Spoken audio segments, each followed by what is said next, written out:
صوبے کا گورنر بعد میں ہوں، ایم کیو ایم کا کارکن پہلے ہوں۔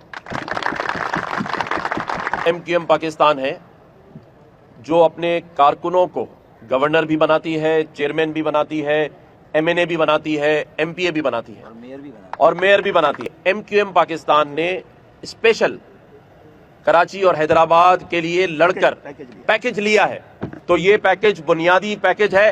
ترقیاتی پیکج تو تب آئے گا جب ایم کیو ایم پاکستان صحیح معنوں میں اس صوبے کی حکمرانی کر رہی ہوگی۔ خالد مقبول صدیقی بھائی نے ہر وہ بات یہاں رکھ دی ہے میڈیا کے سامنے جو کہ عوام کے دل کی اور کارکنوں کے دل کی آواز ہے، کراچی کے دل کی آواز ہے۔ بلکہ میں دیکھ رہا تھا کہ جب خالد مقبول بھائی بات کر رہے تھے تو سب سے زیادہ میڈیا کے دوست سر ہلا رہے تھے، مطلب کہ یہ ان کے بھی دل کی بات کی گئی ہے۔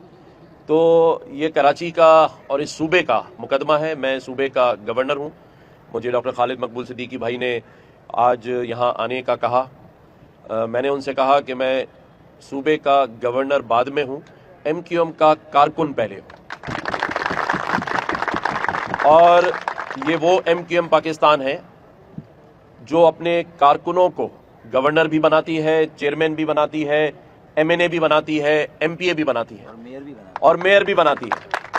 تو یہاں گورنر بننا یا چیئرمین بننا فخر کی بات نہیں ہے، کارکن ہوتے ہوئے ان عہدوں پر آنا یہ فخر کی بات ہے۔ تو انشاءاللہ تعالی یہ تمام ذمہ داران اور کارکنان اس بات پر یقین رکھیں کہ جو ڈاکٹر خالد مقبول صدیقی بھائی نے بات کی ہے اس پر منو من عمل کرائیں گے اور سب مل کر کرائیں گے انشاءاللہ تعالی۔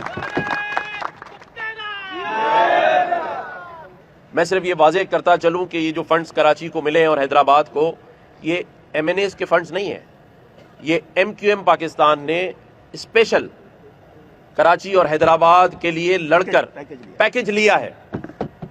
اور جیسے کہا کہ یہ ترقیاتی کام نہیں ہے، اس کو نام دینا چاہیے بنیادی کاموں کا۔ یہ بنیادی کاموں کا پیکج لیا ہے لڑ کر، کیونکہ علاقے کے ذمہ داران، کارکنان اور عوام یہ ریکویسٹ کر رہی تھی کہ ہمارے گلی کوچوں میں سیوریج کا نظام تباہی کا شکار ہے، روڈ راستے ٹوٹ چکے ہیں اور کوئی پرسان حال نہیں ہے۔